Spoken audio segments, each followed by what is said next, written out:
The idea that there is an abstract rule of law or an abstract democracy that exists ambiently in the atmosphere and someday, distantly in the future, we might lose it. It's not how this goes.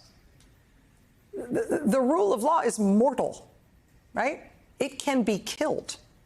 It is wounded when the people involved in the judicial system and the adjudication of alleged crimes are being threatened and harassed and intimidated and pressured out of their jobs for doing that work. Hi there, everybody. It's 5 o'clock now in New York. The rule of law is mortal. What's more, it's under dire threat. That was my colleague, Rachel Maddow, building up to an interview with Fani Willis. It's something I've quoted multiple times. It'll make sense why I played it just now. Donald Trump has spent the better part of the last 8 years doing everything in his power to strip from the American people their confidence in all of our institutions. By his telling, our elections are rigged, verdicts are rigged, everything is rigged. In the long term, these attacks have an overwhelmingly corrosive and dangerous effect on the very foundations and pillars of our democracy. And again, the rule of law is under attack. In Rachel's words, it needs to be protected. So it was heartening, seemed like maybe he was listening, when Attorney General Merrick Garland submitted to the Washington Post today an op-ed that served as something of a public warning. Quote, unfounded attacks on the Justice Department must end.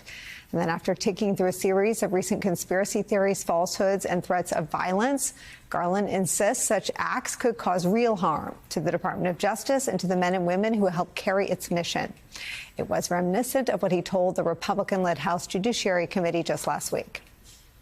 Certain members of this committee and the Oversight Committee are seeking contempt as a means of obtaining, for no legitimate purpose, sensitive law enforcement information that could harm the integrity of future investigations. I will not be intimidated, and the Justice Department will not be intimidated.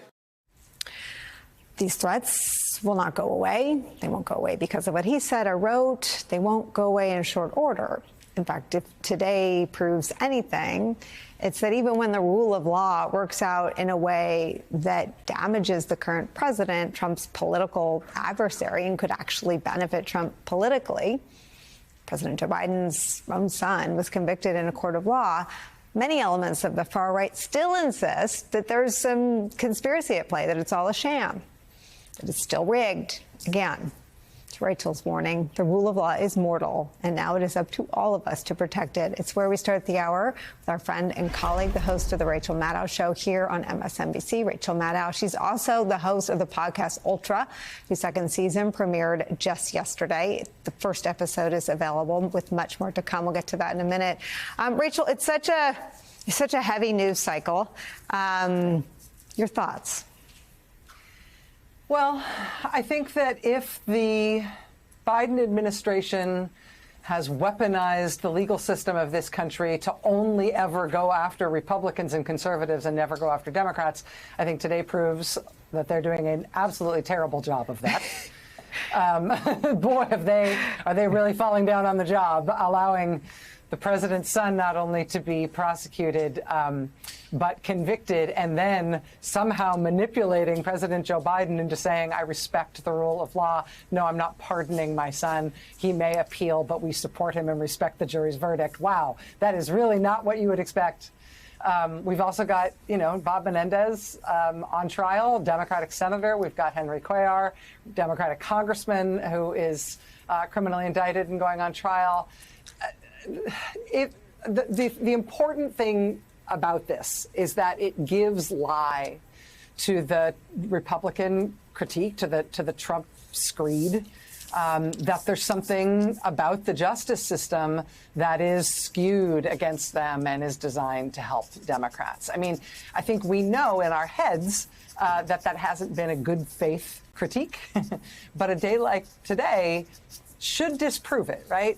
If they were arguing on a rational basis that was based on facts. It's not based on facts. It's just designed as an attack against the American system of government because they're running against the American system of government. And it is really not about the facts of any individual case, including those against Trump. I mean, I think that my habit that I'm determined to break in this election cycle is to stop looking for the circuit breaker or the thing that breaks the fever, right? I immediately went over to conservative media to see did we get them, right? Did we show them? Do they believe now that the rule of law is a real thing and not what you just described? And it didn't. And I was disappointed again. And I want to stop asking the wrong questions. And I feel like so much of what we have to get right this time, because way too much is on the line, is that the question isn't, did some on the right finally become persuaded that the rule of law is a real thing? And not only do we have to protect it, but it treats everyone fairly, because look at Joe Biden stood by as his son was convicted by a jury of his peers, and he said, no, he won't pardon him. The question is, was it all a projection, right? And I wonder what you think, what you take from this, that there is no equivalence. There is no need to seek out symmetry and both siderism, because the right isn't asking the same questions. They're not having the same conversation. Yeah, there's a reason that, that Donald Trump and supporters of Trump have been immune to fact-checking over the past 5 to 8 years, or 9 years, I guess now. It's because they don't care about being wrong, right? This isn't a fact-based appeal that they are making to people. They're trying to make you feel like America is in an emergency, that America is under existential attack from evil people who must be destroyed by any means necessary. There is an enemy within, and we're in such dire straits as a country that we need to get rid of our system of government, get rid of all this process, get rid of all these different people having a say, get rid of all these safeguards and checks and balances, and instead just have somebody who's going to slay the demon, just have somebody who's going to vanquish our enemies once and for all. And if you're going to make that kind of a case, you're not making it based on the observable facts in the world, where you're horrified if you're found to be wrong and then you correct it, or new facts arrive that disprove what you had previously been saying, and so you course correct. It's not about the fact of what they are asserting. It's about the fight. They want the fight. And so it puts, those of us who are sort of still living in a reason-based world at a disadvantage, because you can't bring reason to a fight with somebody who's not trying to actually rationally persuade you. They're just trying to upset you. But I still think that's what we have to do, right? I mean, I don't think we should expect the Trumpian right and the Trumpian Republican Party to be persuaded by new facts, but we should continue to report and describe and contextualize responsibly the actual facts of the world, in the hopes that the crazy-making, conspiratorial, fact-free stuff that they are selling will ultimately have fewer buyers in the larger public, right? You can't move Mike Johnson, you can't move Kash Patel, you can't move Laura Trump, or whatever her name is. You're not going to move these people with rational argument, let alone Trump himself, right?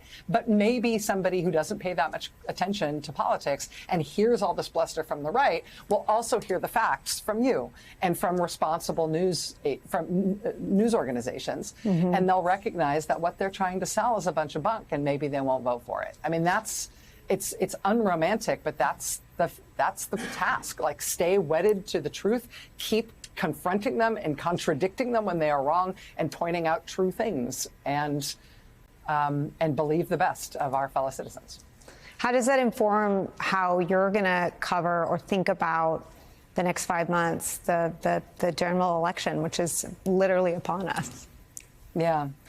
Well, two things. One is that I just think we all need a lot of energy and stamina, and we need to take care of ourselves. And I mean that like in a way that sounds a little woo-woo, I know, but I think 5 months is both urgent. A 5-month timeline is both urgent, meaning we're already in the middle of it, and long enough that we can't exhaust ourselves and get tired and sick and worn out now. We need to have a lot of energy. We need to marshal our strength. We need to work together. We need to not get distracted by petty BS and by tactics that are designed to turn us against one another and make us, resent one another. I think particularly in the press, all the usual competitive mishigas in the press at this point has to be low priority. And what we need to focus on is doing our best work and supporting our colleagues in the press as they're attacked by the right. So that's some of it. But I also think, Nicole, that we need to stop talking about this as a threat that's going to arrive. You know, that the bad thing might start happening if the election goes X way. The bad thing is here.